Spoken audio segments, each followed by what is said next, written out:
Mes chers compatriotes, la crise migratoire vient d'atteindre une ampleur sans précédent. Sur les 2 premiers mois de l'année 2016, 130 000 migrants sont déjà arrivés en Grèce. À ce rythme, avec l'arrivée du printemps qui facilitera la traversée en bateau, c'est plus d'1 million de migrants qui arrivera en Grèce d'ici la fin de l'année. Schengen devait sécuriser les frontières extérieures de l'Union européenne. On voit le résultat. Dans ce domaine, comme dans beaucoup d'autres, l'Union subit un terrible échec.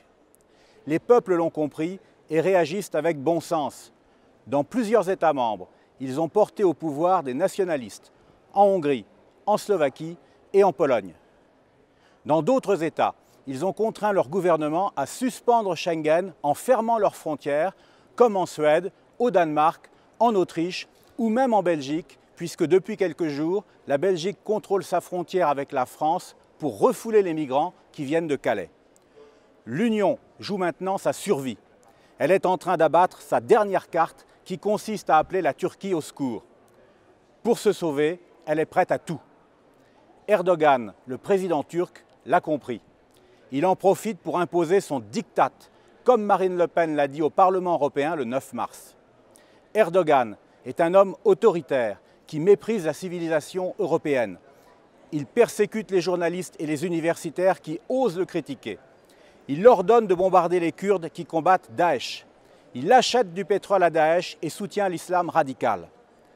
Face à lui, c'est Mme Merkel qui parle désormais au nom de l'Union. Mme Merkel, une dirigeante dont la crise migratoire révèle la grande faiblesse. Une dirigeante qui a imprudemment invité en Allemagne tous les migrants du monde avant de se rétracter sous la pression de son peuple. Le 7 mars, Mme Merkel a tout cédé à Erdogan, au grand désarroi des dirigeants des 27 autres États membres qui ont fait semblant de protester. Oh, pas longtemps. Dès le 8 mars, ils ont tous co-signé avec Mme Merkel une déclaration officielle qui avalise la capitulation de l'Union. On croit rêver quand on lit ce document, tant l'ampleur des concessions dépasse tout ce qu'on pouvait craindre. L'Union y annonce tout ce qu'elle va céder à la Turquie le 17 mars. Des visas aux Turcs pour entrer en Europe. Le versement de 6 milliards d'euros au lieu de 3 initialement prévus et l'accélération de l'adhésion de la Turquie à l'Union. En contrepartie, l'Union n'obtiendra même pas la diminution du flux migratoire, car pour chaque Syrien réadmis par la Turquie au départ de la Grèce, l'Union s'engage à accueillir un autre Syrien déjà réfugié en Turquie. C'est donc un marché de dupes, car la Turquie aura intérêt à inonder la Grèce d'un maximum de migrants, puisque pour chaque nouveau migrant qu'on lui renverra, nous prendrons un migrant qu'elle héberge. D'ailleurs, les chiffres parlent d'eux-mêmes. En janvier 2016, il y a eu 12 fois plus de migrants en provenance de Turquie qu'en janvier 2015. Erdogan a gagné. Il va tout obtenir sans rien céder. Il va nous imposer son diktat.